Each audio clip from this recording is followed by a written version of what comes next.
بسم الله الرحمن الرحيم أشهد أن لا إله إلا الله وحده لا شريك له وأشهد أن محمدا عبده المنتجب ورسوله المرتضى وأشهد أنكم الأئمة الراشدون المهديون المعصومون المكرمون اللهم صل على محمد وآل محمد.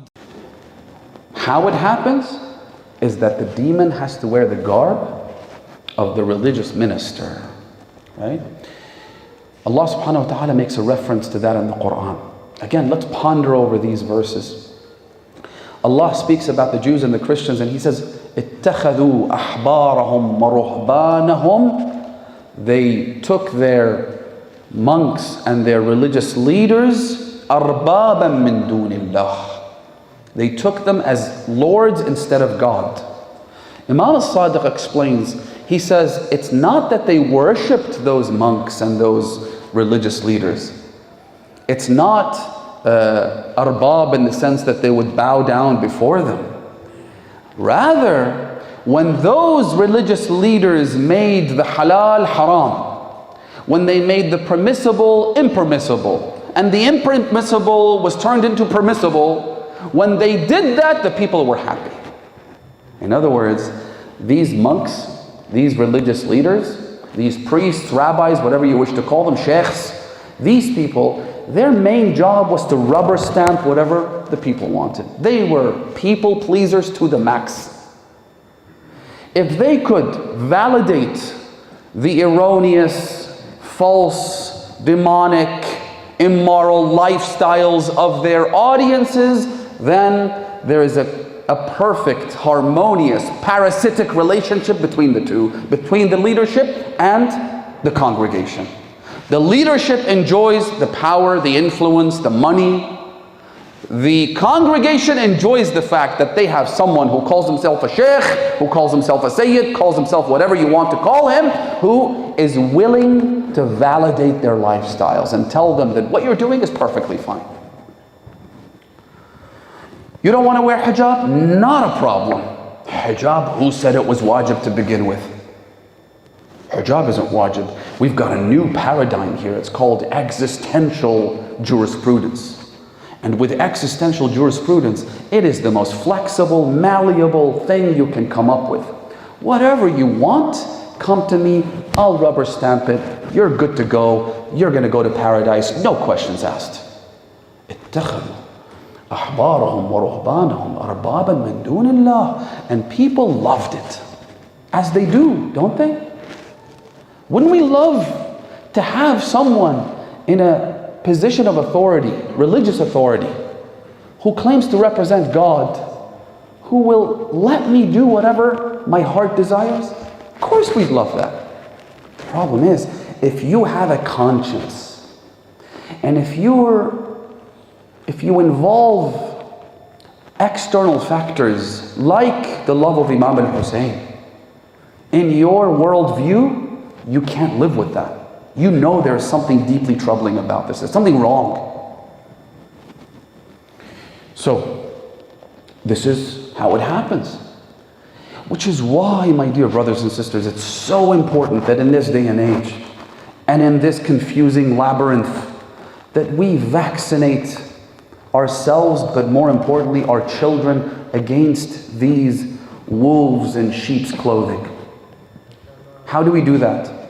How do we do it? We take them back to the basics.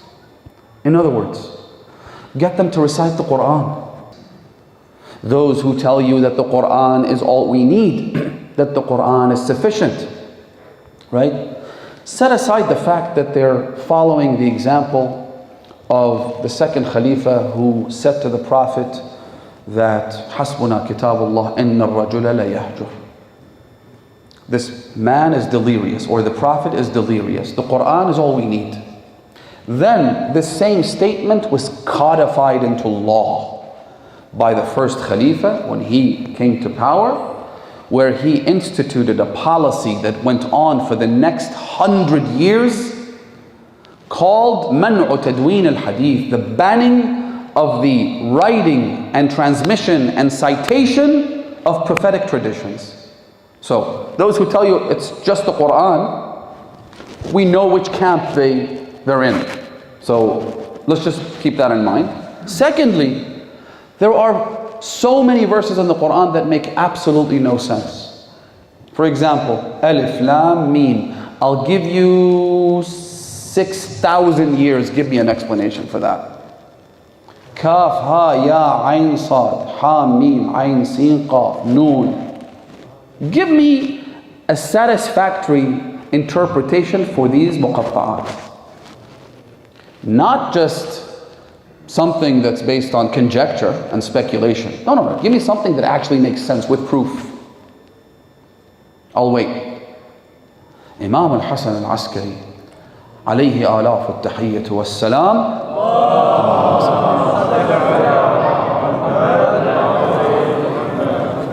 He says in the tafsir that's attributed to him, which is an incredible literature and text of the Shia faith, he says that the reason Allah subhanahu wa ta'ala placed those muqatta'at and scattered them across the Holy Qur'an is to remind everyone that this book needs an interpreter. This book needs a teacher. This book requires someone to expand on the meanings held within it. Yes, the decisive verses don't really need any explanation. قُلْ هُوَ اللَّهُ أَحَدٌ. Everybody understands that. In varying degrees, sure, but it's quite clear. But there are verses that require interpretation. So, read the Qur'an. Get your children to read the Qur'an. Because when they're exposed to the decisive verses, not the allegorical ones, but the decisive ones, they will produce the, if you like, the intellectual antibodies that this person will need later on when they come face to face with these viruses of doubt and misconception. They'll be able to fight them back. They'll be able to go back to the basics that have been merged within them, these decisive verses of the Qur'an. But that's not enough, because just as they read the Qur'an, they should also read Ziyarat Ashura. Because it's in Ziyarat Ashura that they learn Allahumma al'an awwala zalimin zalama haqqa Muhammadin wa ali Muhammad wa akhira tabi'an lahu ala dhalik man assasa asasa dhalik. Ziyarat Ashura gives you this innate protection against these doubts that will undoubtedly emerge and that we're seeing more and more of in this day and age. It'll make you realize, it'll make your children understand that there was a oppression to which the family of Rasulullah were subjected to, that is the greatest oppression in all of God's creation. That the people who perpetrated that oppression are the worst of God's creatures. It will give them that protection against those pseudo-intellectual viruses. Just as they read the Qur'an, have them recite Khutbatul Ghadir, in which Rasulullah gives us a broad outline of the entire religion of Islam. A sermon that unfortunately most of the Shia youth have never actually read from beginning to end. We know snippets and excerpts from Al-Khutbah Al-Ghadiriyya. Man kuntu mawlah fa'aliyun mawlah. But that's only a small part in a lengthy sermon that is filled with wisdom and gems of incredible means of guidance and light. As they read the Qur'an, have them read and understand Al-Khutbah Al-Fadakiyya by Fatima al-Zahra. That's how you give them the protection. That's how you allow them to develop those antibodies. They'll be able to always refer back to those basics if they're ever faced with any misconception.